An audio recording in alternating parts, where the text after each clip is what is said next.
All right, guys, we're live. It's episode 279 of the Shooter's Mindset. Thank you guys for tuning in tonight.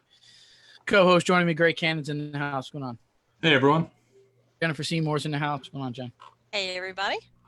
And the head dude in charge over at PRS. Welcome back, Shannon K. What's going on, Shannon? What's going on, fellas? Jim? It's good to have you back on. We had you on before. I didn't do my research on the episode, but you can always just type in the YouTube search bar, Shooter's Mindset, Shannon K, and that one will pop up. But we got a lot of new announcements here coming up. We're going to start off with the show sponsors. Here are the folks over at GSLtechnologies.com. Everything suppressor, silencer needs, from the pistols to the big bore caliber guns to the tactical community. They got it all. Check out GSLtechnologies.com. By the way, 2020 Shooter's Mindset looking forward. New sponsors for the new year. So if you know anybody that's interested, you can always contact one of us. We'll get it. Hopefully getting talking with you. What else we have? Live questions. If you're watching here live on the Facebook, on the Shooter's Mindset Facebook, you want to post your questions in that live chat. All right. We're going to get them out to Shannon throughout the show. We expect a lot of questions here. So if we don't get to them, our apologies, but we expect this one to be pretty hype on the live side. I don't know. Other than that, let's kick this one off here. Shannon, for those who are unfamiliar with you, tell us quickly a little bit more about yourself, and let's jump into this new 2020 PRS. Yeah, so not too much about me, opposed to what we got going on with the PRS. I think Jewel and I and everyone on the PRS team actually did a pretty good job of making it more about the match directors and the shooters this year, and the results actually have been phenomenal. We closely doubled our numbers for the Pro Series, and then kind of restructured the regional series, and the membership was huge. So things went well. It was a good year. I actually retired from the military in October, and so it seems like it's not that long ago, but it seems like it was years ago. So it's been a busy year. It's been a successful year. The sport's grown, and obviously I'm happy to be retired, and folks in the PRS focus on K&M and all our training. And most people from the PRS know us for our matches, but really it's our training that's our backbone. But it's good to be back with you guys. So I look forward to it and getting everyone's questions as well.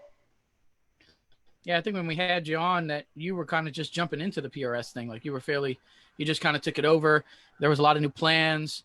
A couple seasons go by, I think now. And Jen, you shot, I think, before Shannon K and then during, right? You like where that PRS is kind of going here? Yeah, I think it's good. We've had some growth this year, and it's just been some changes that are good, having the qualifiers, and I like the way they did the finale because I got to go. So yeah, it's always good when you end up getting that invitation. We were riding you, like, you're a pro shooter now, man. You made the finale. Like, this is a big deal. Oh gosh. Right? No, actually, I'm a semi-pro shooter now. Yeah, we'll get into that. Does that hurt your feelings, Jen? No, Yeah. I'm glad. I don't want to be in the pro series. You got downgraded. Oh shit. No, I was glad to. I was like, oh Lord, please don't make me. And my husband was looking at him. He's like, you missed it by 2 slots. I was like, oh good. There we go. Greg, what do you got, man? Anything on your side? Yeah, we got a few live ones, but on this classification system, man, I've been telling this girl, I was like, yeah, I'm a pro shooter, because I signing up for Gap Grind, I got to shoot as the pro, and she heard all about that. And I had to explain to her now that I'm actually a marksman, not a professional. What did you say she said about that? Didn't she say something funny when she found out you weren't actually a pro? Something along the lines, oh, I thought you were a pro, but I guess you're not. And there was a couple of Facebook posts about that too. So on that one, yeah. So there's a lot of, everybody wants to be a pro, and that's the emotional side about it. So anyone that's obviously familiar with their grind, which a lot of people are, because it's such a big match, that match and that those what we call a pro and the match has absolutely no relation whatsoever to what the classifications are in the PRS. So, and those are strictly, those are 2 separate entities. Nothing will change for the requirements for the grind. I think we got that pretty ironed out this year. But that is really for the classifications as you come to it. is really when you look at our membership and you're like, oh my gosh, we have close to 1,000 members, and plus all these other shooters that are participating within the PRS without being members. We need, if you're in 600 place, and 150, 100 are getting invited to the finale, plus all the categories and divisions, so 200 man match. We have to have something for those people to compete within their peers, to keep within their time constraints, to compete within, their abilities, their equipment, and allow them to set attainable goals, So I wanted to do this last year, but like you said, I think Greg, or maybe it was you, Anthony, was like, hey, well, we did just take over, and we kind of got it dumped on our lap last year, and we didn't want a whole lot of change. We needed to kind of right the ship, and we did. So this year, and I know everyone's excited about the AG series and some of the other in the Gascon division, but the classifications are our biggest initiative this year. And I think it's the best thing for the sport. I know guys disagree, and I want to hear their input on the classifications. Unfortunately, some guys are pistol guys, and they just aren't thinking through, the variables that the precision rifle brings, the lack of consistency in having certain things. But I think we have it right. We use the match director committee, and obviously, and right now, which is why I'm coming on your guys' show, we kind of have an open session. Hey guys, I got a week or two. Give us your feedback, because a lot of minds are going to be better than just one, or a lot of minds, especially the shooters' inputs, can be valuable to us in the match director committee. So we're excited about it, guys. It's going to be an awesome year for us. Yeah. And guys, what Shannon was saying, if you guys have any comments, questions, brilliant remarks, or whatever, feel free to hit us up in the live stream, and we'll ask Shannon, and we'll go through a couple of these here in a second. Yeah, let's dig into the new classification system here. Like you said, I don't care what game you play. Anytime there's a big change in the classification system, you're going to get two sides, like people who disagree, people who love it, you know what I mean? Some people are in between.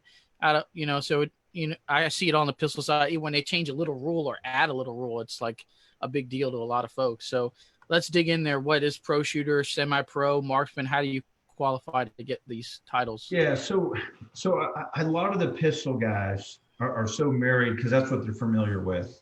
And of course, I don't want to be blind to that. But like, oh, you got to do it this way, you got to do it this way. And there's some value because those organizations are so. There's a pistol range in every city. So there's hundreds, thousands of matches, and then obviously tens of thousands of shooters that compete. So, us is what people don't understand. They think this PRS is a huge organization, which it is. It's very big. But we have constraints too, and things need to be automated. And if you look at our member base and look at our structure, there's limits to what we could do and what we could do reasonably. And then if you tie that into what actually makes sense, if you purely look at some of those, well, we have these standard stages and that's how you do it. And you shoot 3 or 4 matches and then you get your classification. Well, in the precision rifle world, we can't standardize things because there's too many variables in the sport, whether it's the conditions, whether it's the match, whether it's the range, there's too many variables. So that's why having a series for long range is actually might not be that perfect, is the beauty about it, is because we make up in time and redundancy with all these matches to get the consistency, or the best consistency that we can have for these classifications. So we had the old system, which we had in the regional series, their club series, which I started back with the PRS years ago. And I was like, hey, we have that coding, let's go and implement it. It's almost revenue neutral, and it fits the bill. And so we kind of farmed that around in the match search committee, and nothing really came up. And then we kind of slowly pushed it to the shooters, at least on the members page, and we got some good feedback. So we immediately went back to the board of the committee and kind of redid it. And I think it's a better system now. And it works within our constraints. That's what people don't understand. We have constraints too as an organization, on the website and scoring and what we can do for the match directors, which we don't own. So the top 20% are going to be professional. The top 25% will be semi-pro. The next 25% will be marksman, and the remaining 30% are going to be amateur. And when that happens, it will be the last match after the series, not to include the finale. So that way you're shooting against your peers. You shoot, whether you shoot 10, 20 matches or you shoot 3 or 4, it doesn't matter. You have that mark, and you can either improve your score, improve your classification. That mark is done. So this year, 2019, take out the finale. What's on the website right now, that is everyone's classification for 2020. They will shoot in that class for 2020. They will compete in the finale in that class in 2020. And then next year we'll do the same thing. After the season's over, everyone gets reclassed for 21. But like I said, they stay in that finale.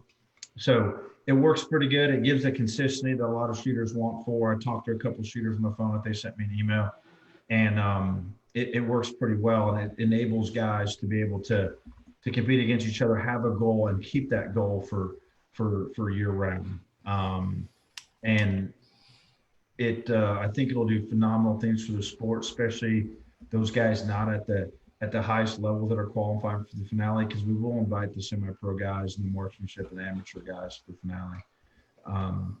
And at a certain segment, I think we have it 5 in the rule book as we have it typed up right now. So everyone will have a goal, and then they get reclassed. So if you look at the scores right now, you'll actually see at the finale, you'll see one, and of course, many of them are pro, but you'll see a lot of semi-pro kind of mixed in there at different things just because of how they got classed. So once guys understand it, I think it's going to be good, and will help grow the sport and give everyone a home, which is obviously a pillar of our mission statement. So we needed to act on that mission statement, and we did this year for 2020. So we're excited about it.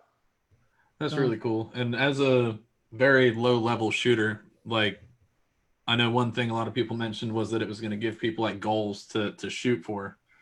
And like with where I'm currently placed, like trying to, like, oh, I'm going to make the finale next year. Like, probably not, but that's the only thing I can think of as a goal. And now, there's a lot closer things for me to shoot for. And you'll see a lot of semi-pro kind of. Just playing the show in the background. Yeah, I don't want to do that. Sorry, that was me. I just saw Twanny was talking crap on the feed. I shouldn't watch it. I know, he said he scored. I got something for him. Don't worry about it. You can pull it up, but you pause the feed. That's how I do it, because it's usually delayed in the live. Just mute it. So, guys, one thing I didn't cover on the classifications, if I'm a new shooter. So, so Greg, say it's a couple years back and you're getting into it. You're like, hey, I just signed up for the PRS my first year. So how do I get classified? How do I go to the finale? Well, you're going to come in and you sign up. Since you didn't shoot last year, if you're that new shooter, you're going to be unclassified for the entire year. You can still place, you still get your points, you still can go to the finale, all that stuff.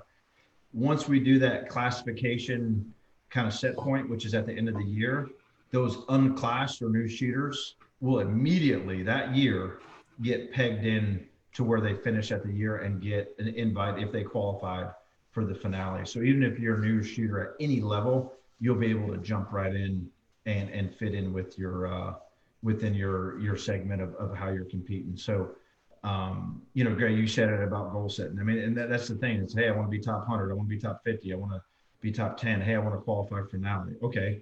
Well, after that, what do we have? So if we're just going to focus on 200 shooters, great. But that's not good for the sport. We really need to focus on those shooters that are in the margins, thinking about shooting or already are shooting, and give them something to take ownership in, to have achievable and attainable goals, and allow them to show progression. So for us, all the things we're going to talk about, I see people talking about, AG Cup and gas gun. Those are all great, but this is the bread and butter. This is really the pillar that is what we need for the sport as far as the PRS is concerned. The top guys will always take care of them. Obviously, they'll take care of themselves. But this is, in my opinion, the best thing we have for the sport, and no one else is doing it, and we need to, because we're always leading from the front. Yeah, it's definitely nice. Let's head over and hit a couple live ones real quick. We got a whole bunch of people saying, "Hey, what's up?" Swanee said no cigars. We're gonna go through these. Jared White said Shannon's beard game is weak. My what's weak? Your beard game. Yeah, well, I just got too lazy and I had to shave it. My new buddy Sam Phelps said that's the best Christmas tree he's ever seen. Thank you, Sam. I love it. I built it myself. Lee's asking about gas gun division. We'll get to that here in just a little bit. Sam wants to know if you only get a classification with a pro membership, or do you get one with regional as well? Yeah, so it's a good question. So the region, once each region in the Southeast is very close, and we might launch that mid-year depending on how the membership drive goes, because we had close to 500 just in that region. Once the regions hit 400 to 500 shooters, we will incorporate that same classification system into the regions for the one-day matches. Awesome. Someone wants to know if it's true the precision that PRS now stands for Python Rifle Series. Yeah, who said that? Oh, that's freaking George. Boy, does people not have better things to do? Jeez. Yeah. Anything from Mike or George or Swanee, just go ahead and ignore, guys. Just ignore it. Yeah, because it's like I'm trying to be professional. These guys want to, they want to play games, you know. All right. Corey K wants Anthony to put on his HD gold glasses. Oh shit. I got them. They're close. I would have to jump off set real quick, but I got them. Let's say mine are in my truck. I'm packed to head to the range tomorrow. Mike wants to know what your thoughts are on people potentially sandbagging so they don't up class and don't get bumped from the finale. So I think it'd be incredibly difficult to sandbag because you just don't know where you're gonna fall. Now we can't have a fix for all, but if you want to sandbag and you want to qualify for the finale and say you're a semi-pro, well then you need to shoot well. So if you sandbag to keep your semi-pro status, well then you're not going to do well in semi-pro. And because there's so many shooters across the country, it's almost impossible to try to time that. So if guys sandbag down, great, you're going to be a semi-pro, but you're not going to get invited to the finale, or you're not going to be in that semi-pro class because you're just not going to know how other shooters. That's the thing. The system's dynamic. It's based off percentages. I know some people don't like that, but it's very feasible for us. And whether our membership is 900 or it's 2,000, you know, at fifth. Now, of course, we get to 2,000, we'll look to add some more, but. Yeah. Sandbagging, because we're doing it this way and because you're stuck with that classification all year, you know, a semi-pro could actually be in the top 75 in the country, but he's still a semi-pro. So he might compete the semi-pro that year, but then the next year he's going to be bumped up to a pro.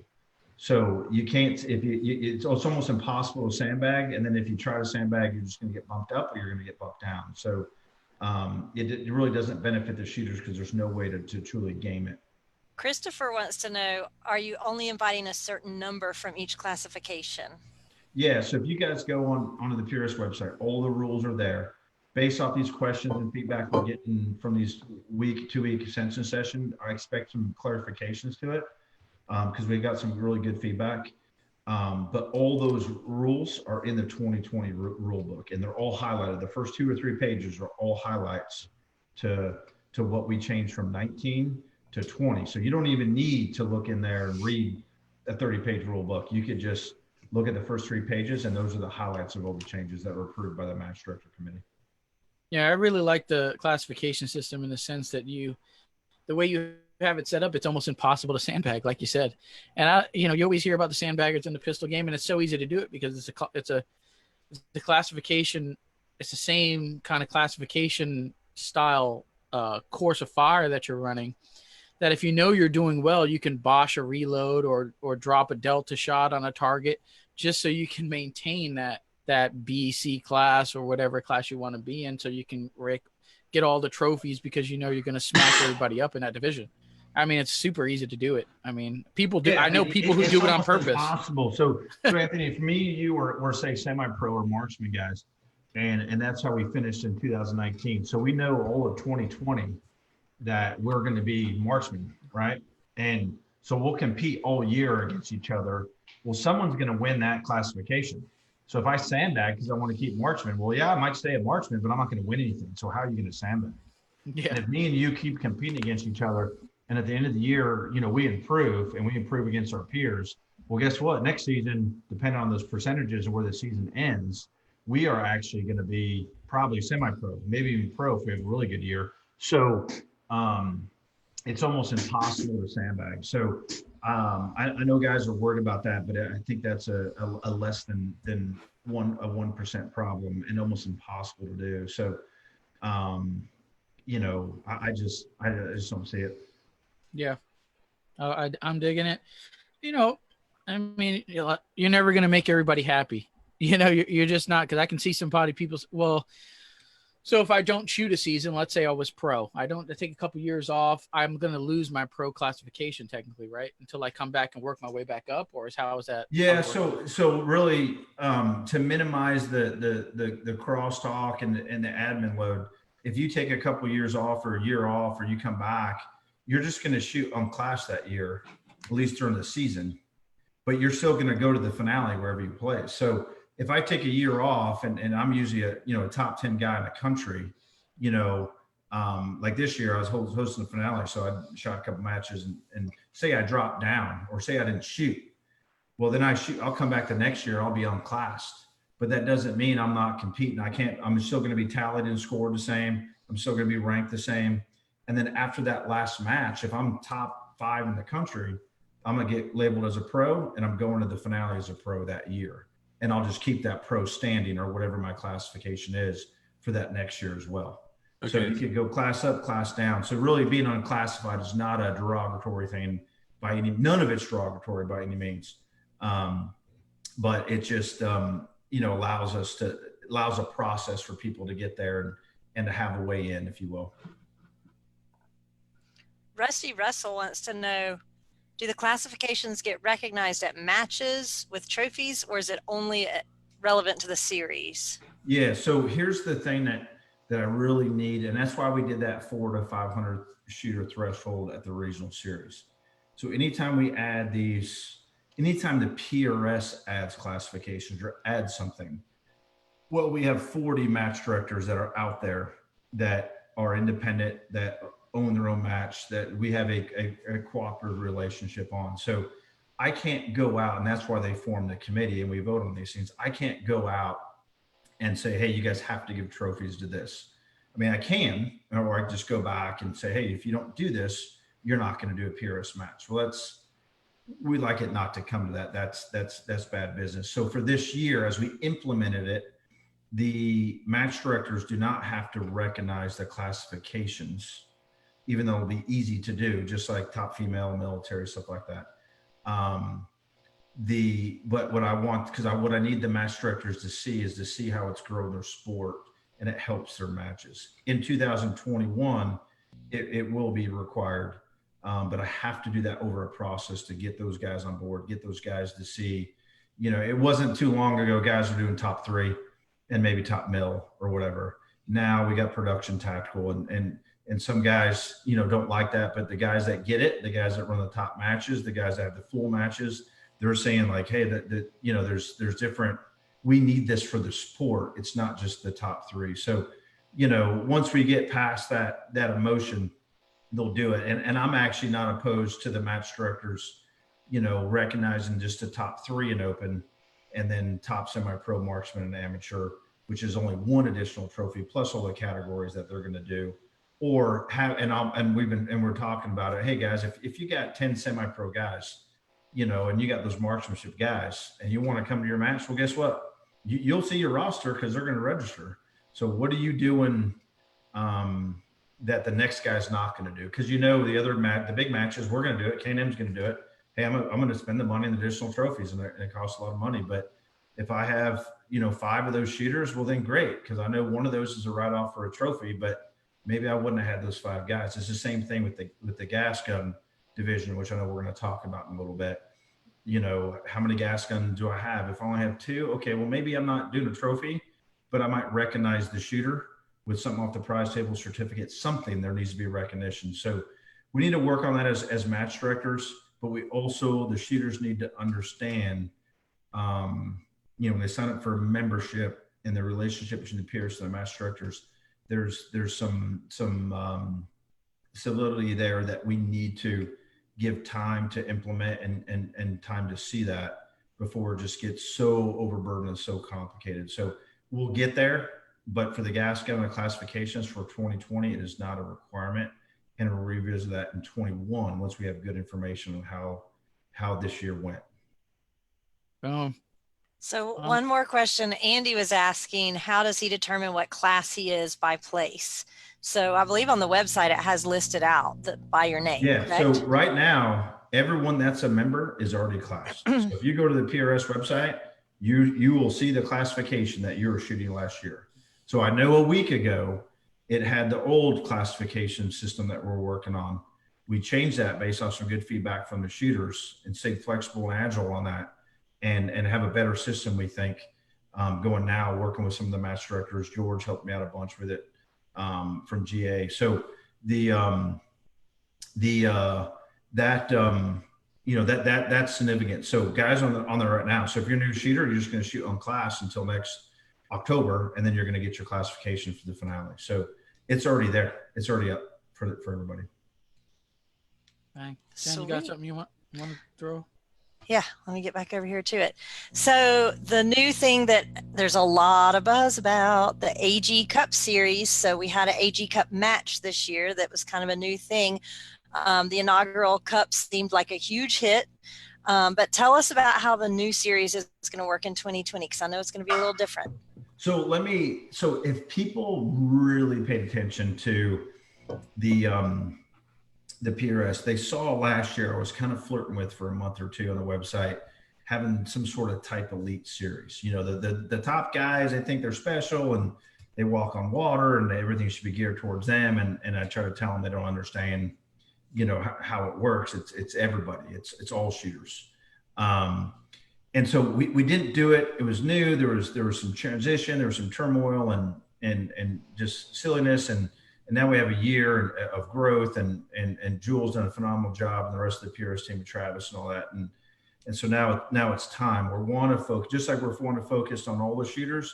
We also want to focus, when you look at our scoring system, you look at the sport, its maturity.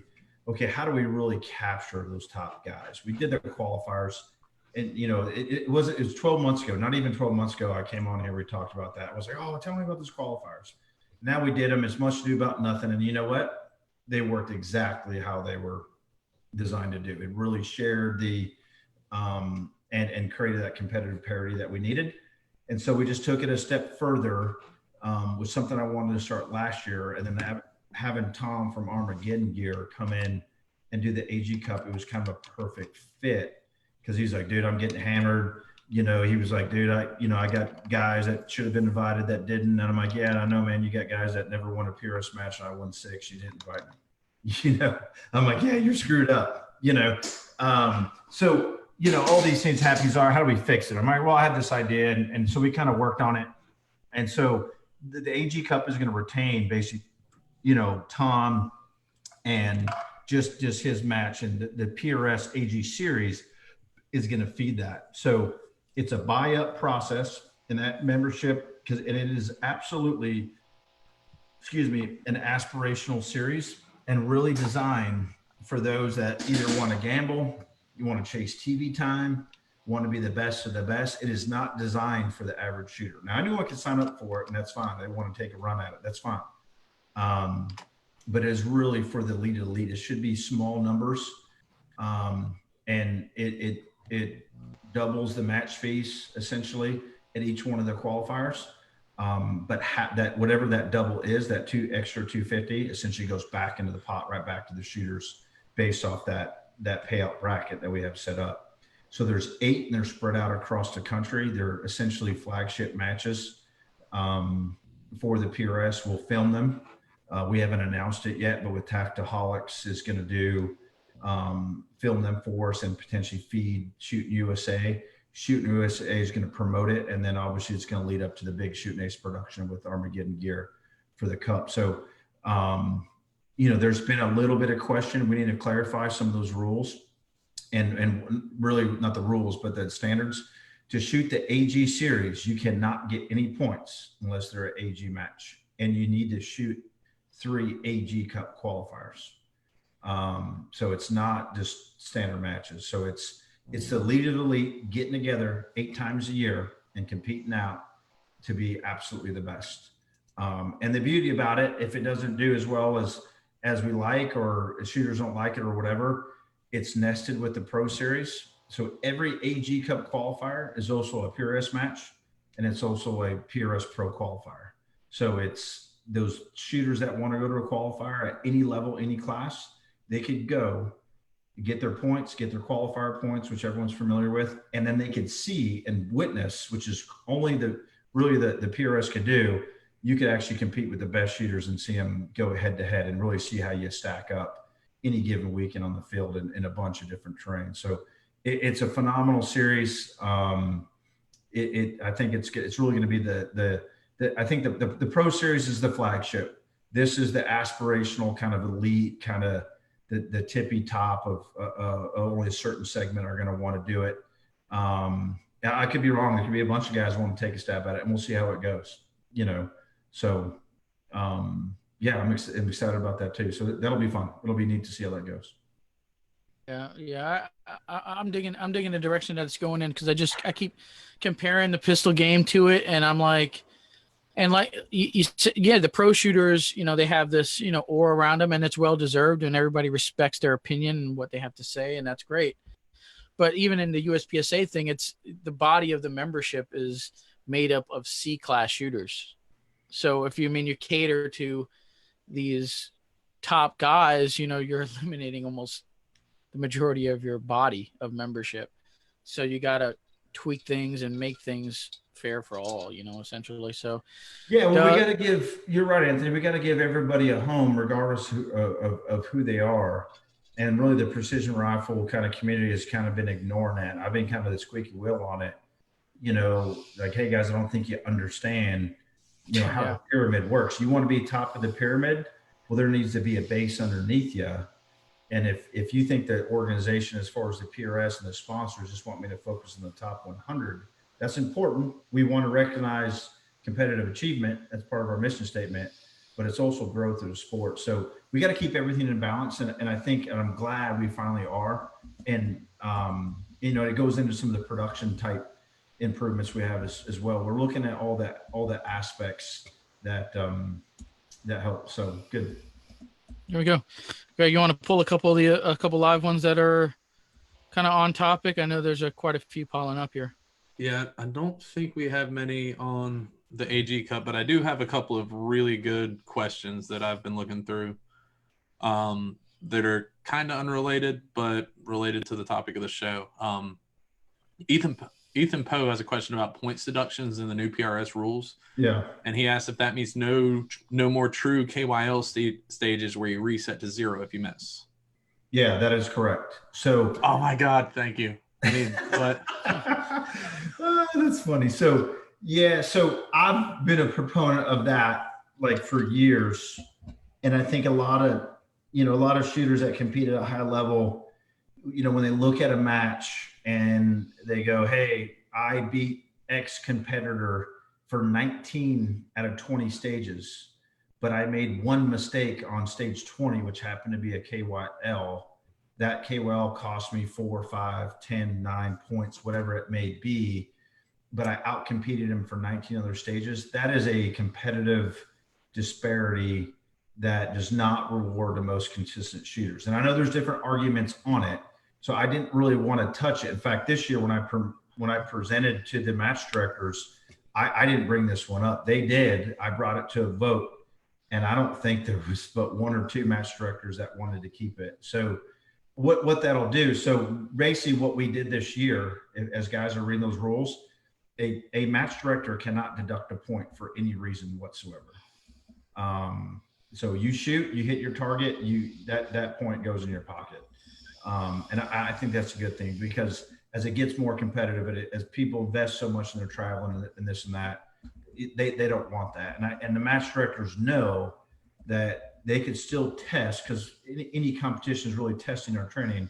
We could still get the same outcome as far as testing, knowing your limits through KYLs, through, racks, shoot to move on, not shoot to move on, still use the same targetry and same test. We're just not taking a significant amount of points away, so having one shot, a miss, potentially deduct 4 points does not necessarily show consistency next to the guy that hits 4 points and shoots 4 and stops at the 5th. So That was an overwhelming vote that all the match directors voted on. So it's pretty simple for us. So I think most shooters are going to be just like your face, Greg. I think most dudes are going to be like, heck yeah, Roger that. And you know, like have that feeling because I always get so nervous before the KYL stages, and you know, every time I talk about them, I say I hate them. But I shot a local match last weekend, and I literally won the match because I was the only person at the match that actually knew what my limits were with that rifle at that distance. And I got 9 points on the stage, and I think one other person got more than 0. So yeah, so that's the thing. So that's a perfect example why I'm glad we did what we did is you should take that stage out and then go back and look at the other 9 whatever stages and see how you compare. And that's a more realistic without leaving it up to chance. So I think as far as the sport gets more competitive now, that benefited you, but might not have benefited someone else that outperformed you for exactly, you know, whatever it is. So that was an easy input. So Stephen Holloway says that he's brand new and looking at getting into the sport, and it seems a bit overwhelming, confusing, and he needs some advice. And I could kind of speak to this one a little bit because I am by far the most newbie here. Get onto some of the local, the regional pages for the Precision Rifle Series has, or, you know, type in wherever you live and Precision Rifle Series, PRS, whatever. Find a Facebook group, go out to a small local match. Don't worry about, you know, oh, I need to have a game changer, I need to have a kestrel, anything like that. Just show up, meet people, and literally it is the nicest group of people you'll ever meet. In my first year, I had some of the top shooters in the sport literally come up to me and say, here, try this, you know, oh, you need this, you know, here, use this discount code to get it. So just show up with whatever you have, you know, especially if you have a local match close by. And yeah, I mean, Greg, you're right on that. You know, is people don't understand. They see all this stuff we're talking. It's just like a foreign language to them. It's actually not that complicated. Guys, sign up for a match. Link up with your match director. Tell them, hey, I'm a brand new shooter. I'm nervous. I guarantee all the match directors I know will take their time, call that guy up and welcome in and pair him up with some people that they know are going to take care of him, which is about 99% of the field. Just come out and shoot and figure all this stuff out on the fly. Read the rules. I'm shocked how many people don't read the website and the rules. The information is there. Yes, we help us with some clarifications if you don't understand, but I'm shocked how little some people contact us and ask, because we'll answer you within 24 hours. There's no doubt about that. Yeah, that's the way I did it. I just showed up to a local match, did some research, basic research before, showed up to a match with what I had, and these guys just, you know, gave me the gear I needed and just walked me through it. I've fortunate enough to, you know, drag a new shooter into a match that, you know, it's just working up the confidence. I think some people just, they want to do it, but they just put it on the back burner and just never get out.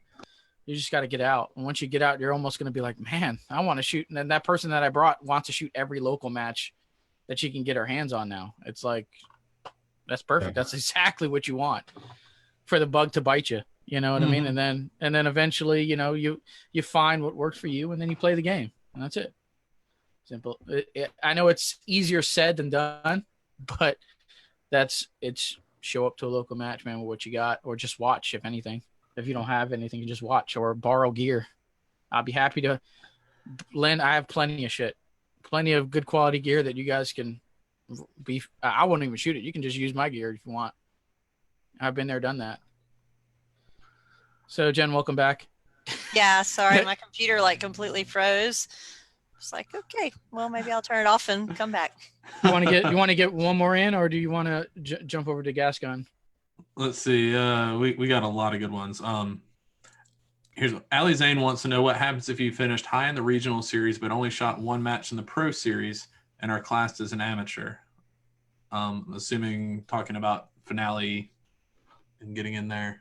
Yeah, so that is if you're using the regional series as a vehicle to the 2-day finale, the pro series finale, that's not a problem. You know, if you only shoot one 2-day match and you got 88 points, let's say, Well, good. You're probably going to be classed as an amateur just because you don't have enough matches to get your points up, and that's okay. You'll get your invite to the finale the same. So there's a wall in between those two. Those are two separate series, with a very small segment of the top guys to get into the finale, but the classification doesn't affect those processes at all. I'm digging it here. We're going to move on to the Gaskin series. I know we had some questions already. People have been hinting at it. Gaskin division, people have been asking about it. What are the requirements? And how do we see it playing out? So I know a couple of years ago, I might be jumping the gun on how many years, but it seemed to be super hyped back then. Everybody was asking for it. We got it. And then it kind of was there. And then I think it seemed to die out, or what happened with it? Yeah, so my take on it, I wasn't too Sean was running that, and then the last director was kind of assumed it, and it did, and of course as a match director at that time, I wasn't too involved in the series. That was a time I was kind of taking a little hiatus. It did do well. There was 8-10 matches across the year that did well, but I'm always a big numbers guy. What do the numbers say? There's so much emotion. Now these guys are sandbagging. Well, this match is a meatball match. Really, guys? What's the math say? So the math said on the gas gun that we did bring in a lot of small frame shooters outside the series.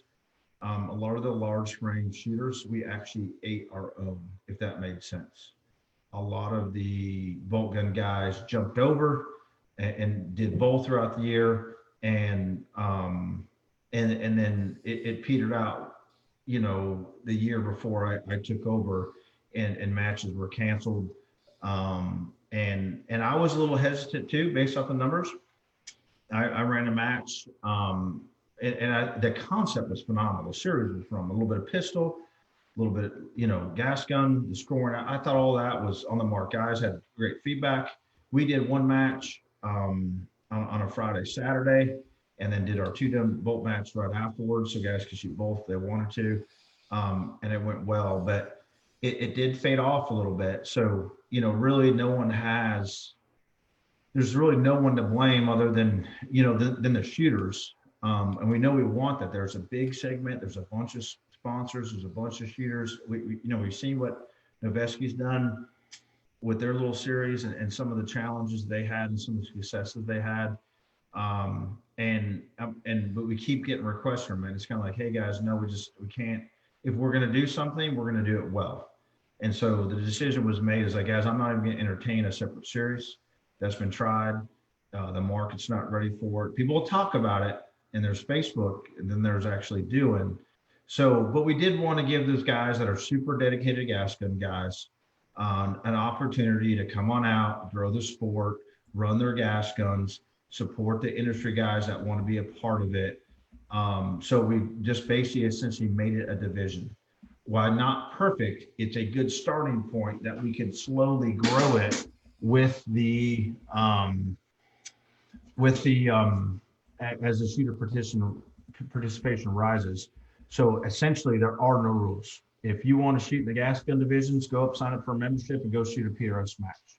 Whether you're shooting a large frame, shooting a small frame, there's no scoring. It is scored exactly like a PRS bolt gun match, which might not be ideal, especially if you're a small frame guy trying to shoot 1,200 yards. But that's what we have, and we're just going to take a small bite, see how it does, watch it. Give guys a home that are running gas guns, let them compete against each other within the structure we already have for the bolt guns, and reevaluate it every year and see if we want to break that into different classes and potentially take it from there. I don't want to get too deep. I have concepts, I have ideas in my mind, but it would take a talented match directors to do it. But we need the numbers first. So we tried offering it, or I guess not say we, but the PRS tried offering it. They did a pretty good job on it. The numbers fell off. There's still a demand there, and this kind of scratches the itch.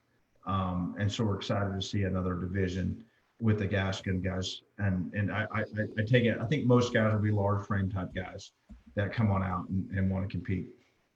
So we're another growth. Boom. There we go. We got a lot of live, man. Yeah. So Francis wanted to know, this is back to the AG Cup. It's just, we just now got to it. But he wanted to know if the entry fee has been determined for the AG finale. Like this year it was $1,000. I think they want to know before they put in the money, how much it's going to cost to do so that is completely up to Tom because that is his match. Now, I do know, talking to him at the AG Cup this year, I was like, hey, Tom, if you could reduce that, since we're taking 50, this is all conceptual, so don't hold me to it. You need to direct the final answer will rest up to Tom.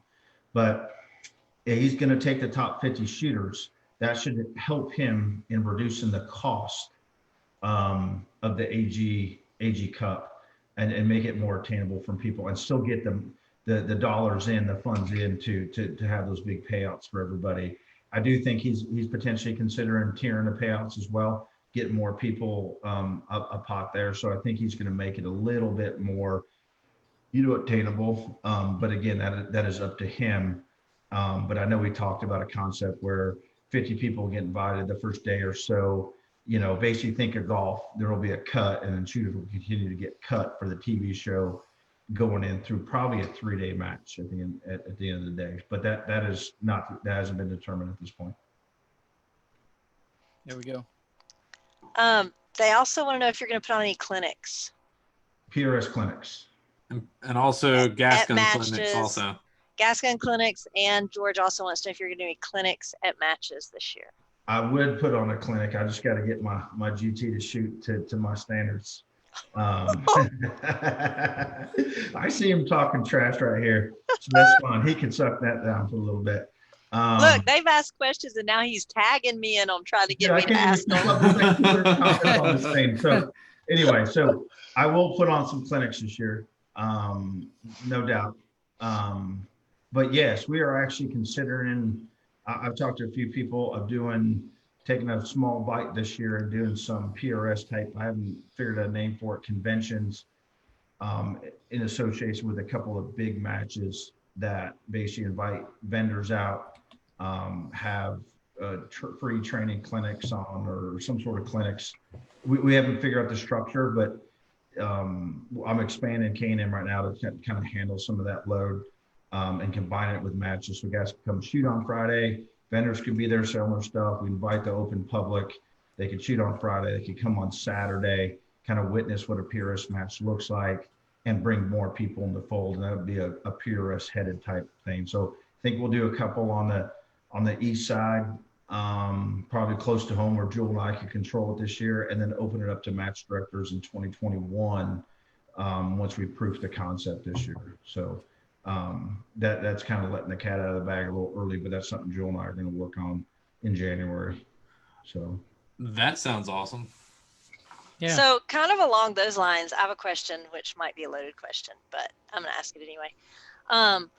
So there are two schools of thought that I've heard. And I'll go ahead and be honest. I'm one of the people that whenever I first wanted to learn this game, I didn't have anybody around that did it, and there were no matches close to me. So I just jumped in 2 feet and joined the pro series and went to matches, not having a clue what I was doing, and fumbled along. Because if I was going to drive 5, 6, 8, 10 hours, I was going to do a 2-day match, not drive that far for a 1-day match.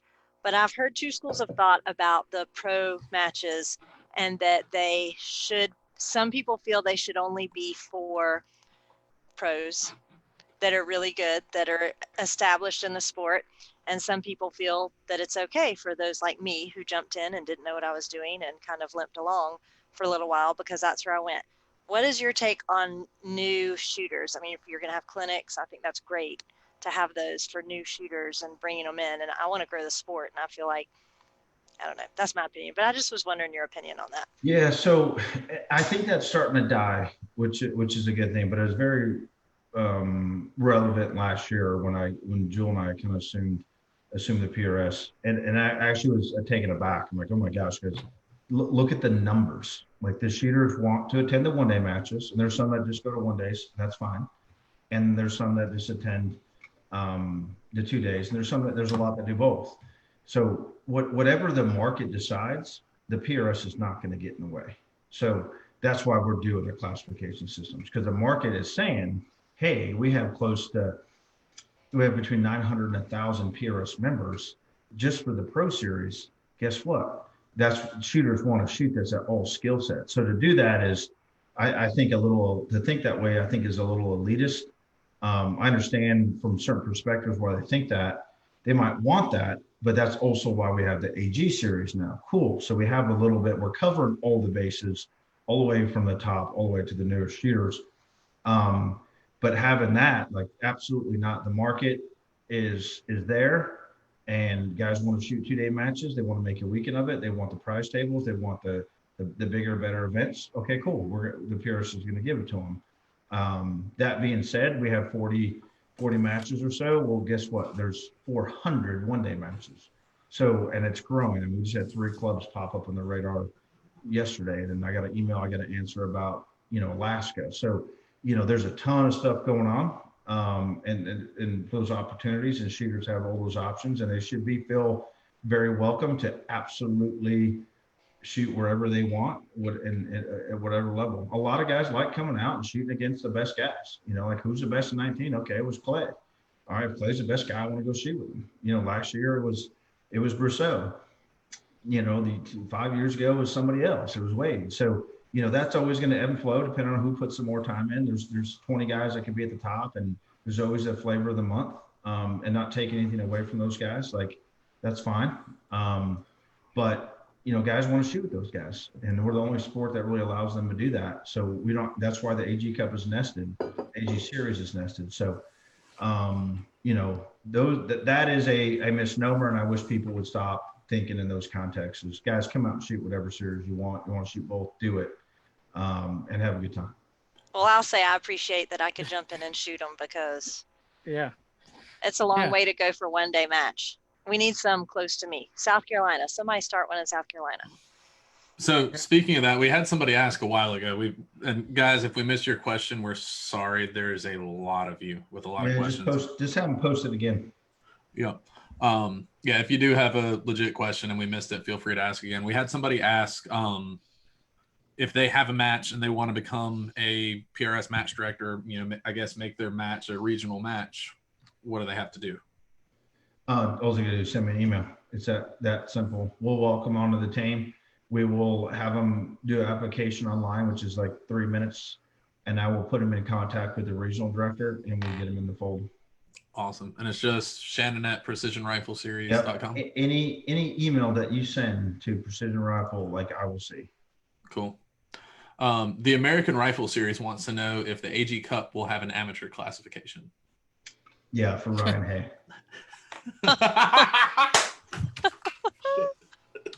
I'm swagging it. I don't know if it's him or not, but I honestly, I need to probably pay attention to what they're saying more. I think they're pretty funny.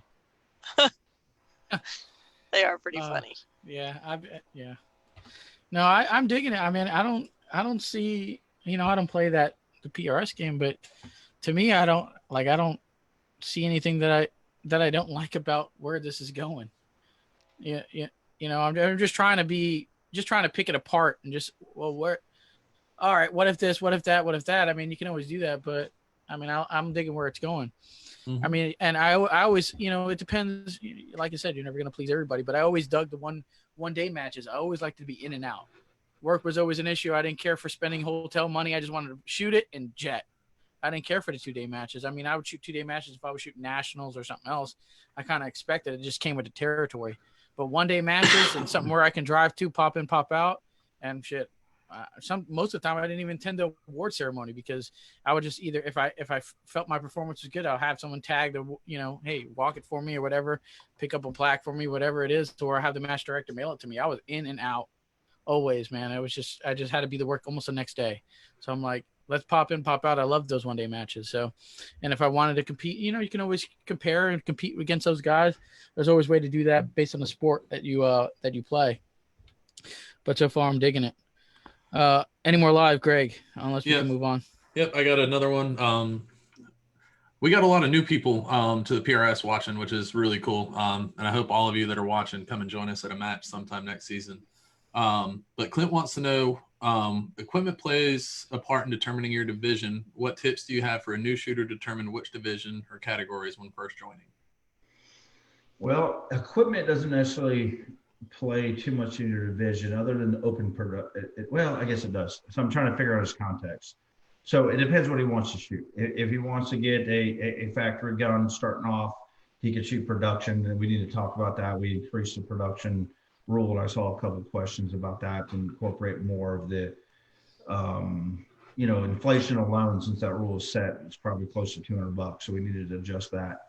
And then you got the tactical. A lot of guys like shooting tactical, either from the challenge, their military backgrounds, law enforcement backgrounds, is what they deploy with potentially, and it gives them another niche. Then obviously gas gun, that's equipment too. You want to run a gas gun, come run it. You want to run open where there's very minimal rules. You can come run open. Obviously the open has, is a large part of the segment because people want to buy the best they can. People like to tinker with things and equipment. That's good for the sport and the industry, obviously. But it's really a shooter's choice. I mean, it's what's your favorite pillow, So guys, go out there and sign up for a membership and go support the industry and the sponsors that support you and go compete and do what's best. And like most people, you'll have something 6 months later, you'll probably have something else. It's kind of a sickness, which we all enjoy. It goes back to what me and Gray were talking about. Just show up to a match with what you got. Mm-hmm. And then you'll figure out, and plenty of people will offer their advice. Like, hey, I think if you get a Glock 34, you get this, throw a dot on it. You might hang in there a little bit better or whatever. You'll have plenty of opinions thrown your way. You'll figure it out as you go, but you compete with what you got until you figure that out. Borrow as many things, borrow guns, borrow equipment, see what you really like. And then who knows, you might end up in open when you really thought you can only compete in production right now. You might end up a year from now, you're in open and you're balling, and that's it. And you figure out that's for you. All right. What else? What else we got here? Oh, I want to throw out before I forget this. We're trying the podcast thing. I know we've done it. I've done it in the past. It was kind of short ran. But we're going to try to get these shows, the audio in some type of podcast format. I know people were asking about it. We're going to give it another go. I think we have plenty more resources and kind of new wave. I mean, we were fairly new. The whole podcasting wasn't even popping back then when we were trying it. But we're going to try to get it there. So for people who are asking, we're going to give it a try. Stay tuned for the Shooters Mindset Facebook page and all that stuff. Instagram for news and updates as far as the podcast goes. There we go. As far as the club internal series, what's new with them this season? So the club, which is now the regional as of last year, that series is doing great and it's growing. We got a new Richard Drives is the new regional director in Rocky Mountain, and so we expect some big growth there. But really, the only kind of new add-on there is obviously the certain, and this will be a conversation between me and those regional directors, is adding those classifications in time as their membership grows. And so that helps them promote that a little bit if their shooters want that. But really what we're doing for, the 100+ clubs we have on the website, a lot of these guys run their own internal clubs. So investing back into, the website for these guys is what can we do for these club guys is we basically have a program now that doesn't cost, but 4 to 8 match fees for the year for them, is all their matches will be, if they want to do their own internal club series just for their club, which many of them already do, we're going to help them keep score. And that score will count for their club regardless if they're PRS members or not. So if they're a PRS club and they want to come in and do internal series, well, on their club page, they'll have their standings there done for them. So as they submit their scores for the regional series, those scores will go to the members and it'll be tallied. But if they just want to do scores for their entire club, regardless of membership, we'll count their scores for them as well. And that's a small fee for those guys. So I think a lot of clubs have been requesting that. I think that'll work pretty well for them. There we go. Let's kind of hit some of these live. Anything that we got that's really. I'm having a hard time keeping up. I know. There's so many today, and then there's so many things thrown in here that are jabs at Shannon, and if I read them all, we'd be here until 2 a.m. and I got to work tomorrow. So sorry, y'all. We should have a special edition tomorrow of just all the Shannon digs. Ooh, that's a funny one. Swanee's won tonight, by the way. Someone want to know if there's going to be any matches in Louisiana. I know I saw that. I'm sorry, say that again. I'm getting distracted by all this crap they're putting on Facebook. Yeah, me too. Me too. I'm sorry. You're laughing at the same thing I am. Any matches in Louisiana? So tell Richard I'm sorry. I always put an R in his name. But anyway, what was your question, Greg? I'm sorry. It's dice. Are there going to be any matches in Louisiana? I mean, you got Louisiana Precision Rifle Club, which is phenomenally organized. There will be no 2-day matches. We did not add any matches to the Southeast other than one in Virginia. So, on that, we did add a bunch of matches. There's some matches that got dropped off, but Cam's running a match in Pennsylvania. We got a nice one by CNH and Federal in New Mexico. It's a place where we go antelope hunting. It's super nice. And then NorCal's back in the fold. That's an invitational, so that's kind of a one-off a little bit. Oklahoma with Justin Watts, and then, like I said, that Virginia one, Arizona, which is coming up super quick, guys. So if you're shooting out in Arizona or you're going to SHOT Show like I am, I'm actually going to stop and go hit that match real quick. And then Clay, obviously, with his Clay's Cartridge Company's got a match in Oklahoma. And then, we got another one in Kansas, too, on top of all the other ones that are our main stage. So we got a full schedule, and it is it's good. It's good. We have another good one here. Hold on, let me go back to it. Billy wants to know, are there going to be any restrictions on equipment such as bags, pillows, tripod use, etc., for certain classifications or divisions, like the context being adding a level of difficulty maybe for the higher class? No, not at this time. So that would be complicated, I would think. Yeah, it's super complicated. The match directors will want to, as far as the PRS, people got to understand the structure. There's always people that want to always say we should do this and that, and it inhibits the partnerships with obviously our sponsors. It inhibits growth and development. And I can speak to that. I train a bunch of SF guys, Canadian guys, but Fed guys. And there's a balance to what we're doing and what they're capable of doing or what they will deploy with, given their loads and the tactical aspect of it. So it's a good question. I understand it, but that's something the PRS is probably not gonna mandate. As now, match directors, they could do it, but that is probably that is something we're just not going to get into. There we go. Cool. Travis wants to know if Nine Line is doing another cool shirt for 2020. Yeah, so we just talked to them, and we're working sponsorship, vigorously here. Nine Line's back on board as our official apparel and affiliate sponsor. So they're going to do all the shirts, and I think koozies again. They're going to work that, and as we finalize the sponsorship, they're a huge partner of ours. They're big supporters. It's obviously a veteran company, so it's near and dear to my heart. So they're back on board too. So we could expect. I think we're put out 15 March, but it'll most likely be ahead of that time. Just gives us some time to work at and to get those codes. So as guys sign up for memberships, cool. We'll announce your codes to you, Facebook, emails, all that, when that shirt is ready for production. Once we get all the sponsors on there and all that. Nathan wants to know what the youngest shooter's age range is and if you've seen an increase in junior shooters. So do you know what the youngest one we have shooting is? At 11? I don't know. I've seen some pretty young kids out in some of these matches. The match directors would be better than that, but it gets younger and younger. It gets bigger and bigger. Gosh, these top guys, Luke and all these kids are shooting so well now. Shoot very, very well. And then we got more females, more seniors. So, I mean, the sport's growing. It's happy we're obviously ecstatic to facilitate it. With the females and everyone coming in, it's becoming a family affair, becoming a boyfriend, girlfriend affair. We got pregnant girls on the line. It's just getting out of control. So it's good to see the sport, grow past and get bigger than just that, male. It's still male dominant, obviously, but, it's good to see it get more well balanced across the board. Yeah. Awesome.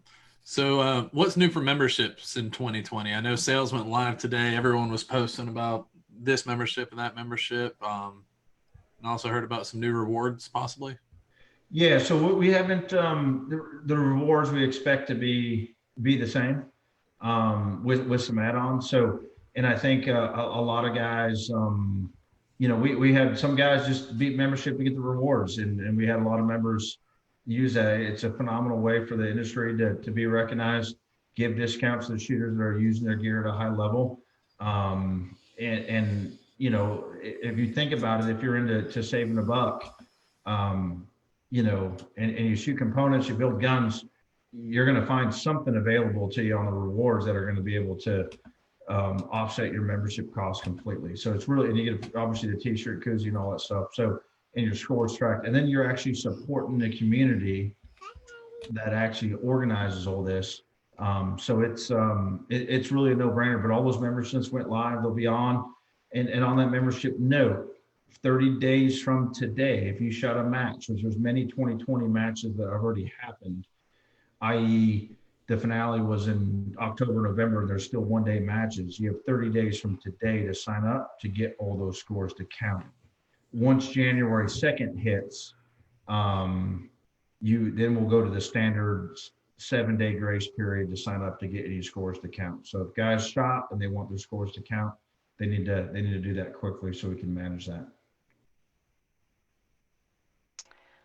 So we went through some of the rules changes, but in 2020, what else is new? What changes to production? We talked about the classification system, but what about production? Yeah, so production, we just looked at the numbers. And then obviously, if you look at the sponsors that are supporting the PRS, especially compared to other precision rifle, emulators or whatever, the sponsors that we have are significantly different. They're bigger. The brand association is proper. So they're paying attention. And everybody wants, everyone's like, production has such a small footprint. Well, it does, but it doesn't. Because everything that the PRS is doing is the PRS is synonymous with basically long range shooting. So the influence is immense. And we're looking at all these manufacturers. We're looking at inflation. We're looking at the production guns that are available, not favoring one industry or one manufacturer over the other.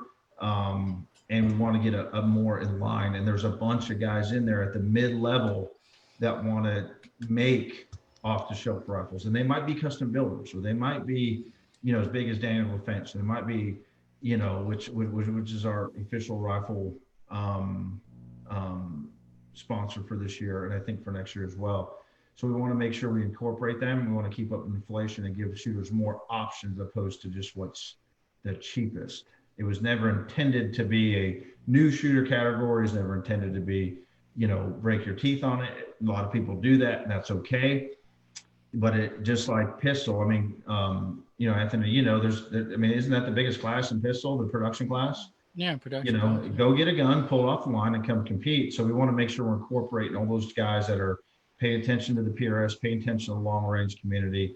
And so we increased that to 2,500, I think almost unanimously in the committee this year. So guys will have $2,500 in gun manufactured, has to be publicly available, has to be on their website. And the same thing for scope. There's plenty of options. We felt very comfortable with the options at 2,000. So we did not change that based off what's on the market now available at 2,000. So we raised that slightly for this year. Yeah, there we go. Some quick announcements. And I know you guys are hanging on here. Plenty of live questions. We appreciate that, man. Thanks for tuning in tonight. Wanted to throw out there January, the first 2 weeks in January, we're reserving for kind of these. It's always kind of last minute. We always get some companies who want to kind of come on the Shooter's Mindset show and hype a new product or hype something that they have coming or releasing during the show. We got 2 shows in January before actual SHOT Show that are still open. So if you know anybody, know any companies, if you're watching and you are that company, contact us. You can contact me at shootersmindset@gmail.com. Reach out to Jen, reach out to Greg. We got a couple shows lined up before January for those companies. Usually we do some special edition shows because everybody just kind of hits us up last minute. And we have like a show on Wednesday or Thursday, Friday, Saturday because we want to really get the show done for them. So now's a good chance to kind of get those shows in and get them reserved for January. The 2020 Pro Series schedule was just released. What are the big changes from last year? Just those new matches that I mentioned. And then obviously layering on those 8 matches, those 8 select matches for the AG Cup qualifiers, which are also Pro Series qualifiers. We're starting to focus more, out west. We still got our 2 Canada matches. And then, we have, a lot of growth in the Northeast, a bunch of new matches up there. Then obviously the West, and then our normal strongholds. Didn't add anything to Southeast. We're happy with the numbers there. But pretty balanced, much more balanced now that we had time to work it across the country. And then, what we haven't talked about as well is the international side. We formalized that. We've always had partnerships in international, but we formalized that. We're getting that going with South Africa, Australia already on board, and working the other European countries to tie everything into a much larger level. So it's good that we've had a year, less than a year actually, to kind of get everything going, and it's rolling. It's going good. It's going well. Somebody asked on there what the price is to get a PRS membership. So I know the Pro Series is 100. Can you just go through Pro Series is this, regional, AG Cup? What are so the Pro Series is $100 membership, and obviously you get your discounts, T-shirt and koozie, and then your scores tracked, and build your profile on the website.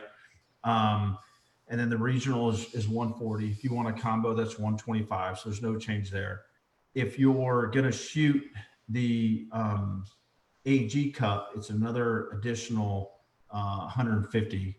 And that funds basically goes to funding what the PRS is going to do for additional trophies and info checks and administrative managing it.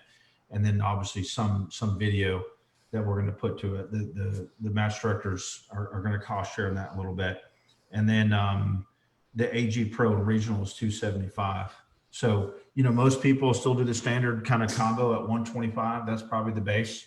Guys that like, hey, I want to do the AG Cup, I want to do that. Like they're gonna pay for it, and they're gonna try to go big, which they should. I mean, it's gonna be fun. I mean, it's a hobby, so if you think about an additional $150 and a little bit of gambling is a good weekend in Nashville or any other city across the country. So I think it's good. So really no change there other than adding the AG Series membership to it. And then one question that's come through multiple times, I saw a couple people ask it, and I don't remember exactly how they had it worded, but was about the military Mil Leo division and questions about people shooting in it. They're not active. So I believe there's some changes to that. So can you talk about that? Yeah, there was a slight change. So, I know a lot of people, they're, when things happen on Facebook, I don't see it, but if someone sends you an email, and there's probably a bunch of people out there, if it's engaging and they come like, hey, here's the issue, here's some discussion, and then the most important part, here's a recommendation, I'll probably tell them, hey man, send me your phone number, I want to give you a call. And it's just a proper way to get the best information and using minds collectively. But there was something that was brought up this year, and we didn't change it. There'll only be rules changed mid-year unless it's absolutely something that was overlooked and catastrophic. But we won't move the goalpost until the end of the year. So this came up mid-year this year. Hey, and it really was probably a personal thing, more so than a rule thing. But there's, when it comes to, and as a retired military guy with, that's been there and done it, I understand the emotions. I just don't get caught up in them. But they wanted a little bit more clarification. So we clarified that rule, what actually classifies as a mil in military and law enforcement category, not division, you said, Jen. And there was just some contractor speak and stuff like that. And it got into rest powers. It kind of got silly. So we took that to vote, and the match directors obviously voted that. And so that was a slight clarification. There we Sweet. go. Any more live here? Because we're done with the notes here. We're just going to kind of clear up some live if we got them, and then we'll kind of wrap this one up. Greg, you see any? You just got to unmute yourself, Greg, so we can hear you. Someone wants to know, got here late, isn't the AG Cup by invite only? It is not. It is changed. So the only way to go to the AG Cup is through the AG Series and the PRS. So, and like I said, those guys got to shoot 3 AG qualifiers to qualify for the AG Cup, but obviously they could shoot the Pro Series simultaneously and get points for both as they're competing all year. Let's see. Talks about polishing heads, spitting in cups. I had is Jack swimming. Jack Daniels fire the official whiskey of PRS. These are DMs. Our reading all this stuff, like, you know, I mean, jeez, man, they're making fun of my shine in my head, you know. I think those are compliments. They said it was a sippy cup you're spitting in. Yeah. Don't let the kid drink out of it. Yeah. It does look like like a yeah. sippy cup, because I was questioning that myself. It's like without the topper. That's right. There you go. Yeah. So if you're a parent, you get the deal. But hey, you know what? This is the only time that someone's going to sit me down for an hour and a half. You know what I'm saying? Sit me down. So you guys got me. There we go. Yeah, I mean, I don't know. I enjoy Jack Daniels, but you gotta hit up the guys at PRS email. I'm sure they'll work out those sponsorship details. Yeah, you guys, right. everybody gets a glass. Everybody gets a glass of whiskey after the match is over. There you go. That was definitely my official whiskey of the PRS finale. That's for sure. Yeah. Other than that, if we don't have any more, I got a anonymous question in that wants to know about match directors restricting gear for an entire match and what the PRS's views on that are. Guys, that is so the match directors are required to run a PRS match, the PRS rules. They can't take away, but they could add to. So if a match director does that, if they ask me about it, which they don't have to, I would counsel them against it just from a shooter, just from a business match attendance standpoint. And at the end of the day, if there's something you don't like about the match, you know, the market will decide, and the PRS pays attention to that market. There's 4 or so matches that are on this calendar this year. And you know, it is what it is.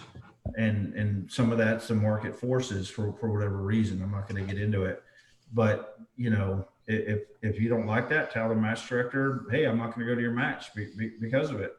But the PRS is not going to restrict matches more than the rules that they are on the committee that they'll agree to. Gotcha. Somebody else asked, any thoughts of making production class that requires production ammo? Yeah, it's been brought up, but it becomes an enforcement issue. Yeah. Which is awful difficult. Yeah, how are you going to prove what's in there? Right. Exactly. So, and I just don't think, you know, I would have to see production grow significantly before we even kind of considered that. And with the cost of everything, I'm always hesitant to introduce something to the committee that will change match habits or add additional costs. There's a lot of guys that shoot factory ammo, and there's good factory. There's great, you know, whether it's Hornery, Federal, and you know, there's private companies doing that stuff now. It's there, it's out there, and a lot of guys use it. But I don't see it in the cards for us to dictate who's shooting what in any of our divisions anytime soon. Yeah, gamer's gonna game, man. Those rules there's stuff like that in the pistol world, man, and there's ways around it. You really got to almost take the gun apart to find some of these parts that are illegal in production versus limited, and et cetera, et cetera. That can be a pain in the ass. And I yeah, exactly. You would have to see the division grow to kind of start picking away at that type of stuff. Yeah. But I'm not gonna say I've played that game.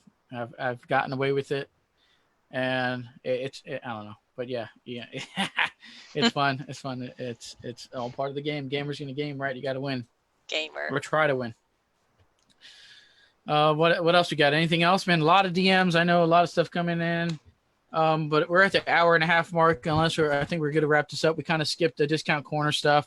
I don't know. Most of the Black Friday, Cyber Monday deals, we're going to trump some of our discount codes at least this week, for the most part.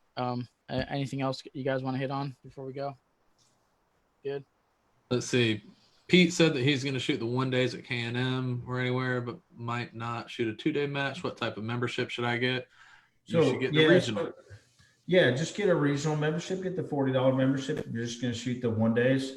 If you decide to shoot that's the beauty about the membership, guys. You won't get the little discount that's there, but if you start and you just want to get the 1 day, and you're just going to shoot regional, and you change your mind halfway through the year, as long as it's within 7 days from a match, just go ahead and bump up and get that other membership to get your points counted. We have these discounts, the points and the profiles, and you can see how you're shooting, the classifications, all these things, but it's more than that. The structure of the long range shooting sports are flawed. I didn't create it. But you're supporting, and I'm not a union guy, but it's almost like those union arguments where like, well, if you're not a union, we're negotiating and we're bargaining and you're benefiting from it. Like, guys, be part of the team, become a member, support the community that supports you and grow the scene together and assist it. And we love to have you. And come join us. It's an open community. You're not going to find better people, and registration's live, and come join us in 2020. It's going to be another banner year for us. And you saw the differences between 18 and 19, and I think those actions and performance speaks a lot louder than anything I could say. So come join us on the line. We'd love to have you at any one of our matches. There we go. Lastly here, and we'll kind of wrap this up with this. SHOT Show's right around the corner. Is PRS doing anything there? A booth, anything special? Nothing? No, we will be there. So if someone wants to link up with us, send us a note. But we will be there thanking all of our industry partners and sponsors and doing some consulting for some of the newer ones. I'll probably be around the GA booth quite a bit. I'll obviously be around the Swarovski and the Kahalas booth quite a bit. And you can send me a text and link up. But we will be there. I'm sure you guys might try to pin me for 5 minutes or whatever, but we will absolutely be tied up busy. But we want to touch as many people as we can and shake their hands. So we'll be there, but we will not have a booth. There we go.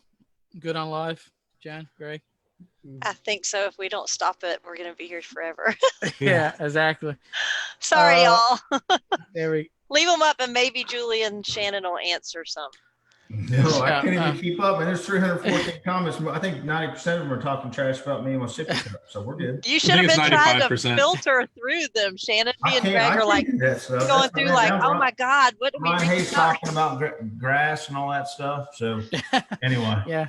Yeah. This video, for those of you guys who don't watch it live, we will post it on the YouTube side of things. So you can always watch it if you just missed it live, your schedule didn't coincide. Go on the YouTube side. We're going to try the podcast thing here. Greg's kind of leaning that thing. We had great success with it when I did it. For some reason, you can always the listener count is really awesome over on those streaming services. So we're going to try it, see how it goes. Stay tuned for that. Other than that, we can kind of wrap this one up as far as shout outs. Jen, what do you have? Well, George Gardner, I have to read his comments. He's been tagging me like 50 comments. He says to tell you, don't chew and talk, you bald ass python. No, I know, but like, I'm looking at this little screen that you guys told me about. It's way unprofessional. And you're like, every time I do it, I'm not supposed to be on the screen. I see someone else highlighted. That's why I asked you before. So I guess I messed that up. So roger that. Yeah. Okay. So shout outs. Shout out to McMillan Stocks, my beautiful gun right there. I don't know if you can see it now that I had to redo my computer, but yep, beautiful gun. That's the A10, so check out McMillan Stocks. Night Force Optics, Warren Scope Mounts, Under Industries for your jerseys and hoodies and all that good stuff. Check them out. Shooters of Augusta and Sharpshooters of Augusta here locally. Phone Scope, HD Gold, GSL suppressors to keep me civilized, and Spartan Precision rifles. Greg, what do you got? I have Shooters and Sharpshooters of Augusta, where I'm heading tomorrow to go get ready for my match this weekend.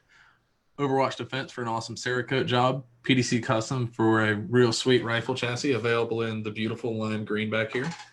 NDZ Performance to build a really sweet Gucci Glock for not a lot of money. Phone Scope, Shooter's World Propellant, and Hunter's HD Gold. Boom, there you go, Shannon. Any shout outs before we go? No, guys, we're working our sponsors. And we got a bunch, but obviously, Kahalis and all our affiliates and, MBT, and we talked about, Nine Liners and all our production, everyone that's on our website, I want you to go check it out. Those give you those discounts to support it. The PRS would not function without those partners. So we would not exist because the member space doesn't support whatever. That's why I say go buy a membership, because we're heavily dependent on those sponsors. So make sure you consider those guys and get with me. I know there's a bunch of questions on here, guys, and they're getting lost in the 332 comments. But if guys want to send us an email, go to the website, send us an email. We'll get back to you. Leave your phone number in there, and likely I'll call you. They're very responsive. I will say that. So we will answer your email within 24 hours, if not that same day. If you leave your phone number, it's likely I'll call you while I'm driving to put time back on the clock. But all my buddies that are talking trash in those 333 comments, they could pound sand. But and I love them. But the serious guys that have questions, just have them get with us. We'll put you in the right direction. We'll get you with answer your questions, help you out. We want to grow the sport at all levels, one at a time or thousands at a time. That's what we're here for. Cool. I got a few more shout outs that came in through the comments. We definitely got a shout out to Swanee's Comp Gear. If you've not shopped with him, it's pretty much the best place ever, and he's pretty much the coolest guy ever. Really? Pretty much, yeah. Let's see, what was the other one? There was another one. Oh yeah, and shout out to Shannon and Julie for making the PRS what it is and kind of growing it for all of us watching. Well, I'll pass it on to Joel. I appreciate that. Some shout outs at my end here before we go. Shooter's Mindset 2020 sponsors. We're currently talking to some companies. If you're one of those companies who want to kind of get in on it, you can always email me on the shootersmindset@gmail.com. Okay, we also do a discount corner, which we didn't do here, but it's been getting smaller and smaller here, but we had a lot of live questions. Want to cater to those. This show was really the live questions here for Shannon and the new PRS thing, so we want to kind of cater it to that. If you're watching on the live stream here, be sure to give the Shooters Mindset Facebook page a like. If you're watching over on the YouTube side of things, give us a subscribe. Right below the video, there's the yellow box. Subscribe every Tuesday, at least for this end of the year, and then always SHOT Show. It always explodes. We got a new guest every Tuesday at 9 p.m. Eastern. Quick shout out to the folks over at Tandem Cross for your 22 needs and Steel Challenge needs. Definitely thanks to Shannon for coming on for another show, spending his time here. Folks over at Rise Armament, fantastic ARs and AR style accessories, and Taran Tactical Innovations for their support and their high speed gear over there.